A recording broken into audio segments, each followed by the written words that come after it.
membawa rahmat, mendatangkan rahmat dengan kehadiran beliau sebagai seorang utusan Allah ke permukaan bumi.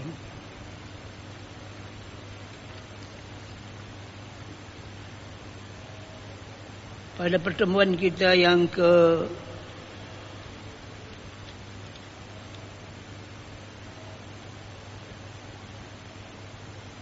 805 di malam hari ini 14 Rabiul Awal 1443 bertepatan dengan 21 Oktober 2021. Kita sudah berada di minggu-minggu ke-11 hitungan tahun Hijriah 1453 atau minggu ke-22, minggu ke-43 hitungan tahun 2021 Masehi. Hari yang kita jelang hitungan tahun Hijriah, hari kedua 69 masuk ke 70 pada malam hari ini, atau hari ke-294 perhitungan tahun 2021 Miladiah.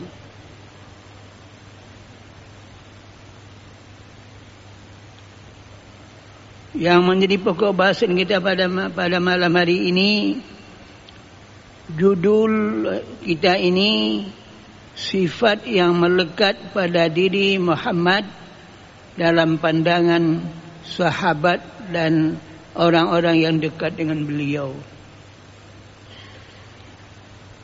Bapak Ibu sekalian,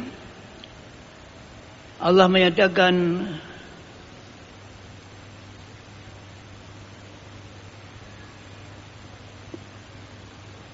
pada diri Nabi besar Muhammad SAW terdapat uswatun hasanah, contoh tauladan yang baik,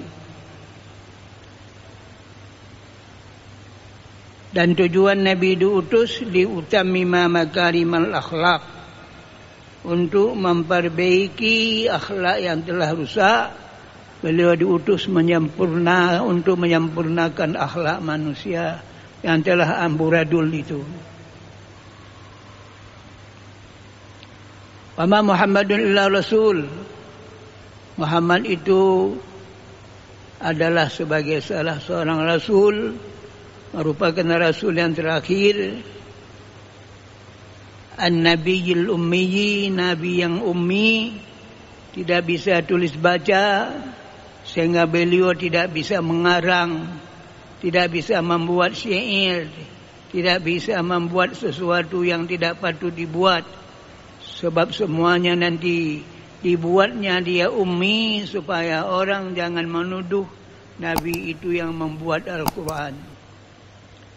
Pada kesempatan malam ini masih bahagian peringatan daripada kelahiran Nabi besar Muhammad SAW.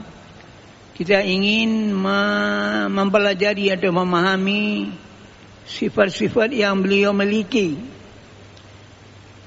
Selain sifat yang utama yang harus dimiliki oleh seorang Rasul yang maksum, yaitu sifat yang utama adalah sifat yang namanya as-sidqu, sifat benar. Nabi tidak pernah berdusta. Sifat amanah, Nabi jujur pada janji, jujur pada segala sesuatu yang menyangkut janji-janji beliau dengan pihak lain. Nabi itu tabligh. Sebagai seorang rasul, tugasnya tabligh, menyampaikan segala apa yang Allah suruh sampaikan kepada umatnya melalui lisannya, melalui dirinya, Nabi sallallahu alaihi wasallam. Sifat yang paling akhir, yang paling utama adalah sifat fatana. Beliau itu cerdas, bijaksana.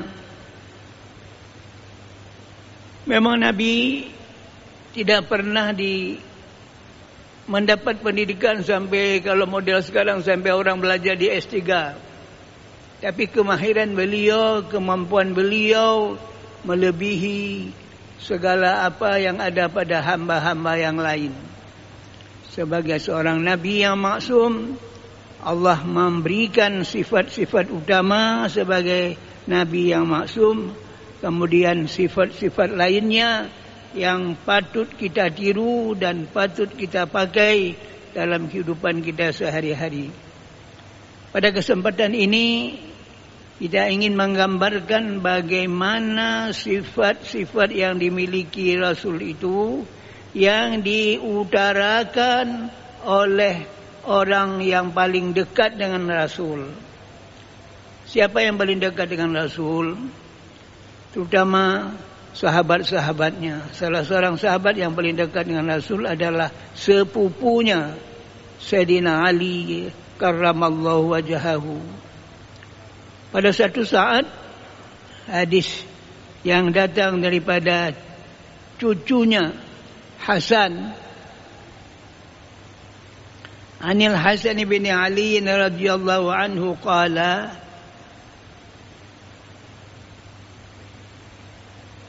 qala Al-Hasan karramallahu Hasan bin Ali karramallahu wajahahu, sa'altu abi, maksudnya Ali bin Abi Thalib, anis siratin Nabi sallallahu alaihi wasallam, faqala, suatu saat menurut hadis dari Hasan bin Ali, dia ingin menceritakan peristiwa yang terjadi antara Husain, adik daripada Hasan, bertanya kepada ayahnya Ali karramallahu wajahahu. Kata Husain,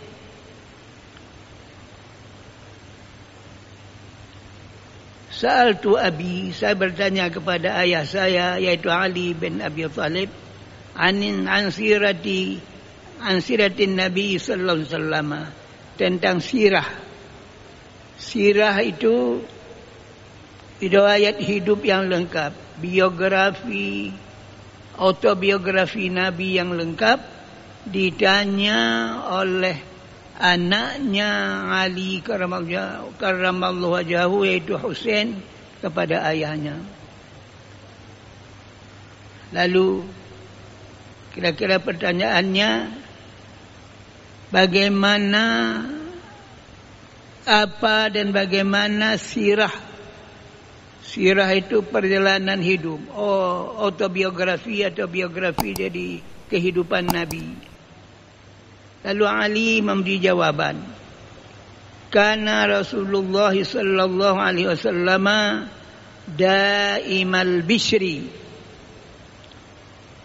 Daimal bishri, pengertian daripada daimal bishri, Nabi itu selalu mukanya berseri-seri. Di mana-mana beliau berada, beliau dalam keadaan berseri, tidak menampakkan tampang yang bengis, tampang yang tidak menyenangkan. Yang namanya berseri-seri artinya beliau itu dimanapun berada, wajahnya digambarkan selalu berseri-seri.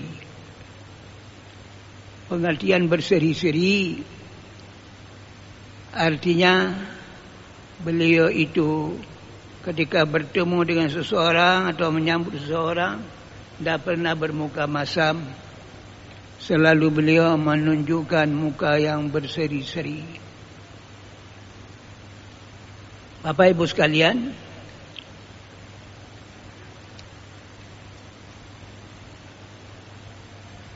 pemahaman berseri-seri itu tidak pernah beliau itu menampakkan wajah yang jembrut. Selalu wajahnya berseri-seri, yang ketika ketemu dengan orang lain menunjukkan karakternya yang lempang dalam pergaulan di antara sesama manusia, baik itu sahabatnya yang dekat, keluarganya, teman-temannya, dan orang lain yang berhubungan dengan Nabi. Nabi selalu menunjukkan muka yang berseri-seri. Dalam hadis ini dikatakan, dalam riwayatan ini dikatakan daimal bisri, selalu Nabi berseri-seri. Itu yang pertama. Yang kedua,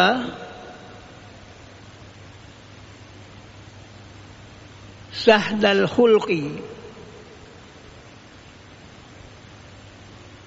lembut budi pekertinya. Sahlal khulqi, budi pekertinya itu lembut. Pengertian lembut, lunak, lembut, menggambarkan ke rasa kasih sayang. Lembut, pengertian lembut, tidak keluar dari Nabi itu hal-hal yang mendatangkan orang lain itu merasa takut kepada Nabi, merasa gelisah ketika bertemu dengan Nabi. Tidak. Karena Nabi menerima siapapun dalam keadaan lemah lembut. Dalam bahasa hadis ini disebut sahlal khulqi. Sifat Nabi lemah lembut dalam istilah bahasa kita Indonesia. Arti lemah lembut, ketika berhadapan dengan siapapun, Nabi menunjukkan kondisi lemah lembut. Lemah lembut. Kalau lemah tu itu kurang. Tapi kalau lemah lembut mengandung pengertian siapapun yang berhadapan dengan Nabi, Nabi menerima orang itu dengan perasaan lemah lembut. Tidak menunjukkan rasa congkak, rasa hebat. Tapi Nabi menggauli sahabat-sahabatnya dengan secara lemah lembut.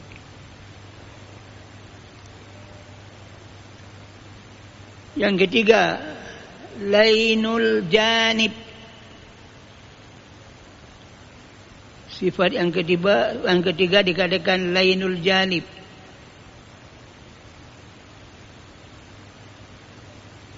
Pengertian lainul janib,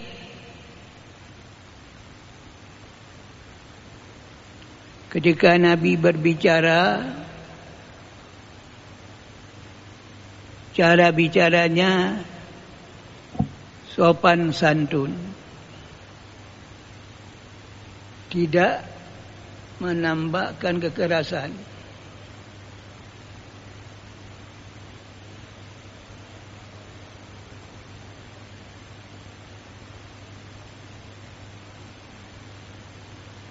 Nabi mudah berhadapan dengan siapapun.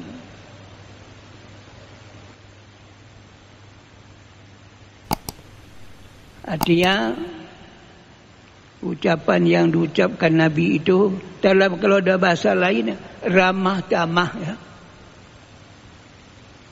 Kalau lainul janib bisa kita terjemahkan dengan perkataan Indonesia itu ramah tamah.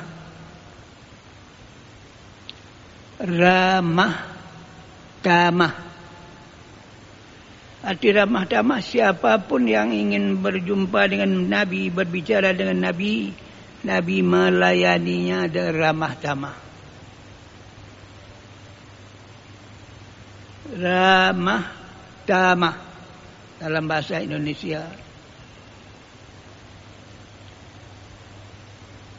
Artinya kalau namanya ramah tamah, siapapun ketika berbicara dengan Nabi, berjumpa dengan Nabi, Nabi menerimanya dengan ramah tamah. Artinya dalam pembicaraan itu penuh dengan rasa yang kita katakan sekarang friendship, rasa persahabatan yang baik.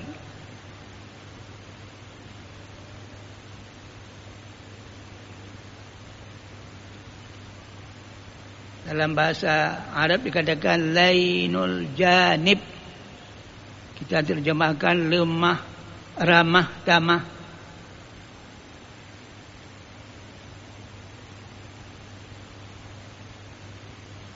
sifat berikutnya, laisa bighadzin, tidak bengis. Nabi tidak pernah bengis dalam kebanyakan urusan, dalam kebanyakan hal. Walaupun Nabi dicerca, Nabi dimaki, Nabi tidak bengis. Bukan ketika ada cacian dibalas dengan cacian. Ketika ada apa yang namanya istihza, olok-olok, Nabi balas juga dengan olok-olok tidak. Tidak pernah Nabi menampakkan rasa bengis.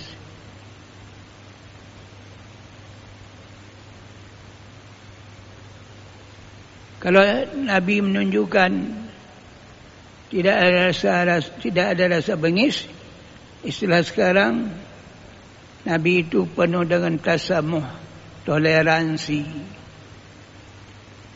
Walaupun dia dimaki, dia dihina, masih memberi maaf maki-makinya dan hinaannya.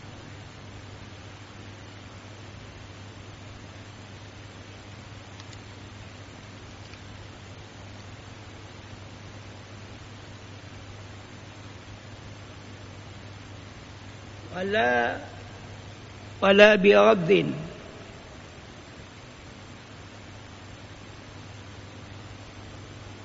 keempat ya,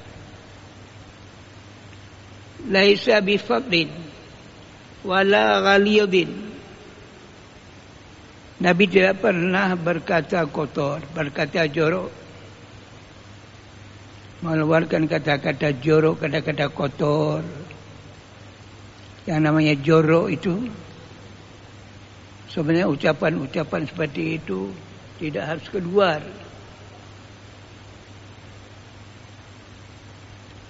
Seperti ada juga sebagian dalam bahasa kita, kalau orang Aceh namanya Tumena.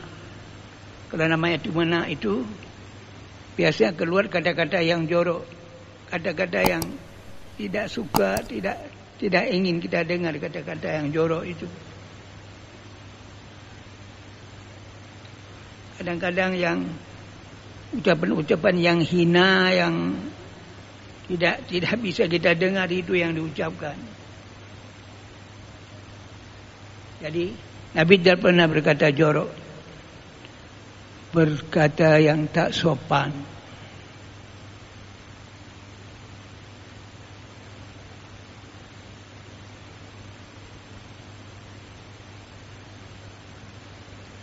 Bahasa lain kadang-kadang tidak enak didengar oleh telinga ucapan itu. Bahasa kita jorok ucapannya.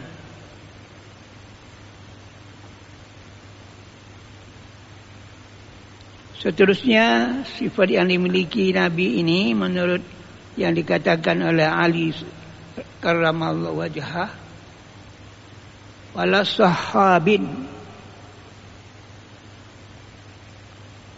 Nabi tidak pernah bersuara keras.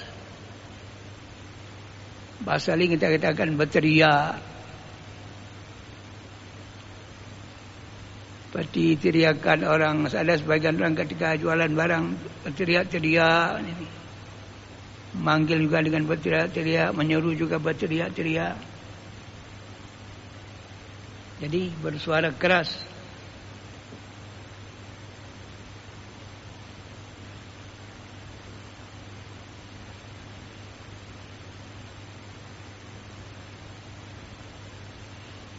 Mana juga suara Nabi, kalau namanya tidak pernah berteriak-teriak, berarti Nabi ngomongnya itu secara lembut, tidak harus mengeluarkan suara yang gede, yang besar, seperti berteriak-teriak.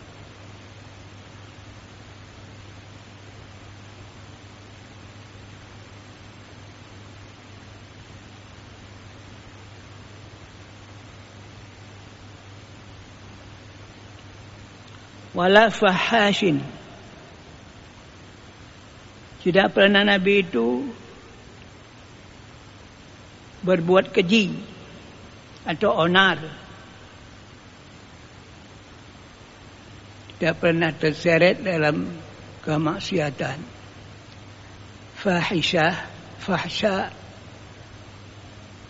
yang dikatakan fahsya, urusan onar, dalam bahasa lainnya mengandung kemaksiatan. Itu tidak pernah terjadi pada diri Nabi.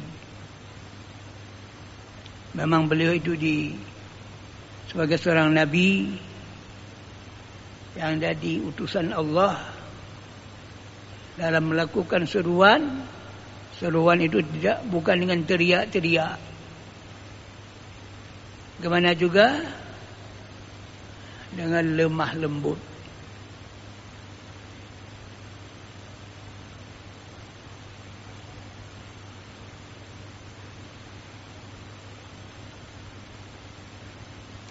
Bapak Ibu sekalian, memang ketika Allah memilih utusannya, itu adalah utusan itu merupakan orang-orang pilihan yang telah dinyatakan Nabi dari sekian banyak manusia. Yang orang pilihan itu terdiri daripada Rasul dan Nabi-Nabi.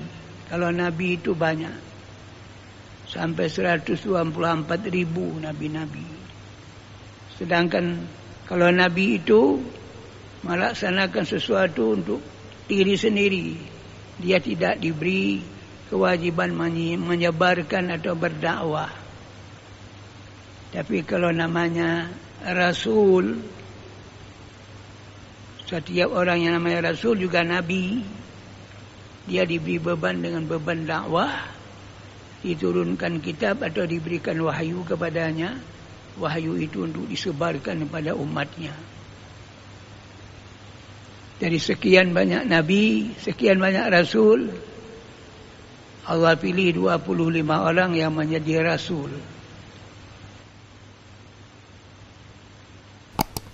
Lalu dipilih beberapa orang Rasul lagi menjadi ulul azmi, orang-orang yang dianggap paling hebat di antara 25 Rasul itu. Nabi kita, Nabi Musa, Nabi Isa, ada 6 orang yang namanya ulul azmi. Mereka orang-orang pilihan.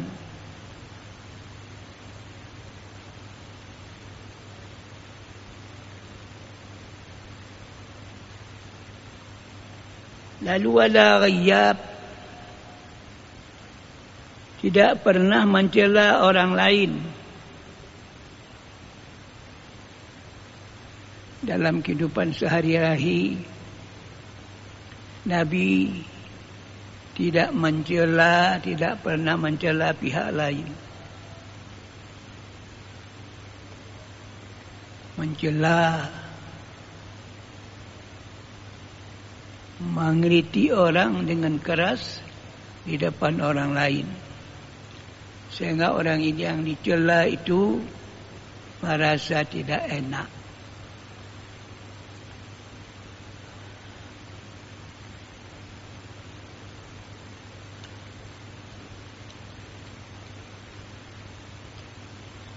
Jadi Nabi itu tidak pernah mencela orang lain sepanjang perjalanan hidupnya.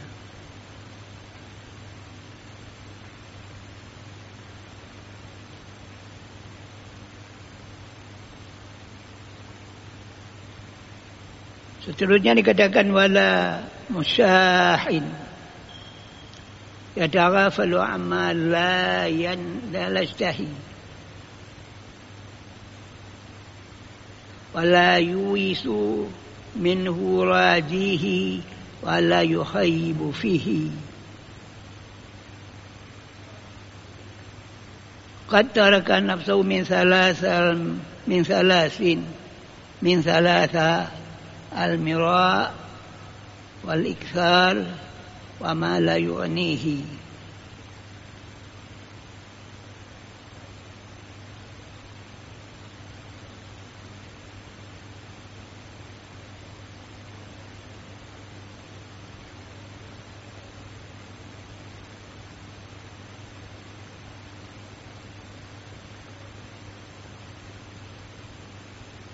Beliau atau Nabi itu tidak berbicara melainkan pada sesuatu yang diharapkan ada pahalanya. Kalau Nabi berbicara, diharapkan dari pembicaraan itu akan mendapat pahala daripada pembicaraan itu. Apa beliau berbicara, semua orang yang mendengarnya itu tunduk.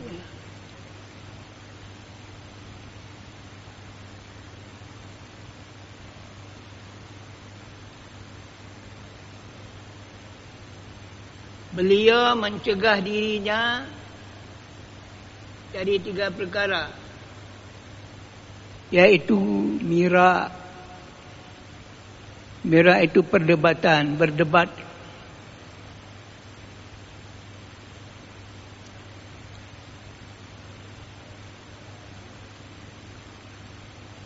Wal iksar. Kalau itu diurutkan dengan tidak pernah berdebat, yang kaitan dengan debat,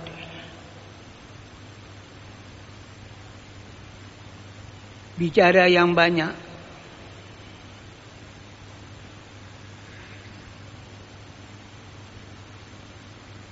Kalau bicara Nabi itu the point, tidak melenceng.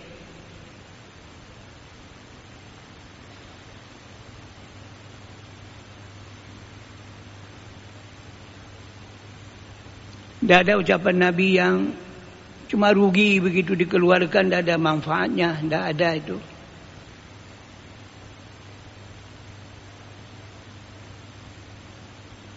Ada juga yang memahami iksar itu dengan pengertian memperbanyak harta dunia. Itu kalau dibawa kepada harta. Tapi kalau dibawa ke masalah pembicaraan, Nabi tidak banyak bicara. Bicara seperlunya. Artinya begini, bicara itu tidak bertele-tele. To the point.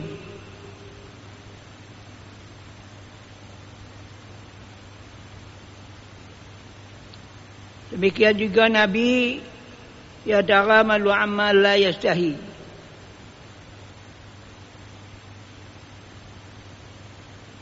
Tidak melakukan hal-hal yang tidak bermanfaat bagi agama dan dunia.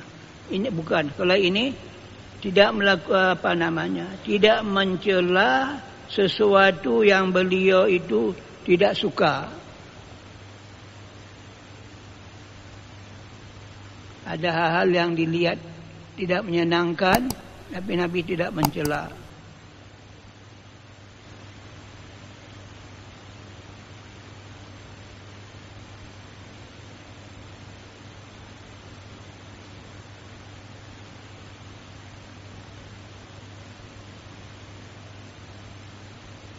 Wala yuisu minhu rajihi.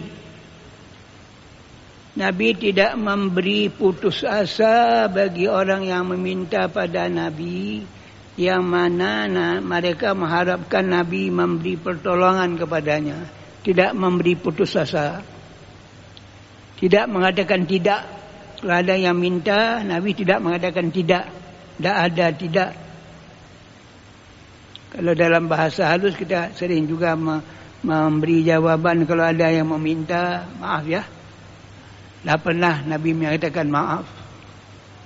Sehingga dalam kehidupan Nabi, kalau ada orang yang meminta pada Nabi, Nabi tidak ada pada Nabi umpamanya, Nabi bertanya kepada sahabat, siapa yang bisa membantu bapak ini atau orang ini?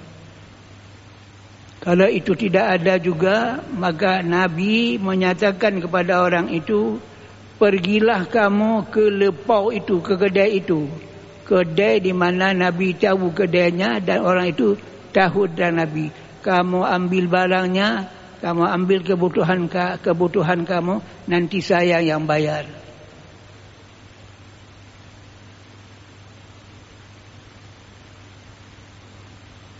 Jadi sampai begitu tidak pernah Nabi membuat orang lain putus asa. Jadi apa yang mereka minta, kalau juga Nabi betul-betul tidak ada, maka Nabi seringkali meminta bantuan sahabat. Atau Nabi seperti saya katakan ini, kamu pergi ke toko A, minta kebutuhan kamu apa yang butuh, nanti saya akan bayar.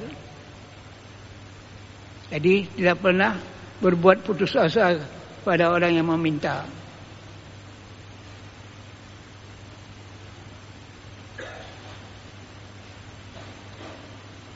Watarakan nasa min salasin, juga Nabi meninggalkan 3 hal. Kana la yazumu ahadan, Nabi tidak pernah bersama yazumu mencela seseorang.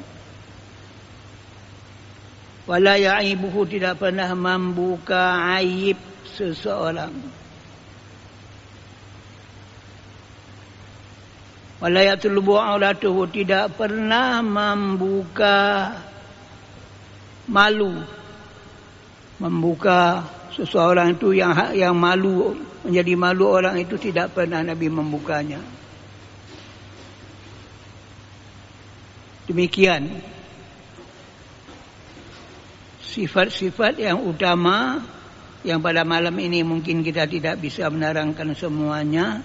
InsyaAllah akan kita sambung pada pertemuan berikutnya. Banyak benar sifat yang dimiliki, sifat-sifat baik yang dimiliki Nabi, yang ini dijelaskan sendiri oleh sahabat Nabi. Sebab Ali ini mula-mula jadi sepupu Nabi, pernah hidup sama ketika kecil sama-sama dengan Nabi. Lalu Ali selain sepupu, dia juga menantu. Tahu benar seorang menantu kepada mertuanya. Pertama sepupu, kedua menantu. Untuk inilah kita kajian ini mudah-mudahan membawa manfaat untuk kita ambil sisi-sisi manfaat dari sifat yang dimiliki oleh Nabi kita Muhammad sallallahu alaihi wasallam. Mudah-mudahan ada manfaatnya untuk kita sekalian, karena waktu dah sampai, dah kasih, kita padakan sampai di sini. Mudah-mudahan mendatangkan manfaat sesuai dengan kondisi kita peringati lahirnya Nabi kita Muhammad sallallahu alaihi wasallam. Subhanakallahumma wa bihamdika asyhadu an la ilaha illa anta astaghfiruka wa atubu ilaika. Amiltu su'an aw zalamtu nafsi faghfir li fa innahu la yaghfiru dzunuba illa anta. Aqulu qawli hadha wa astaghfirullahal azim. Hadanallahu wa iyyakum ajma'in.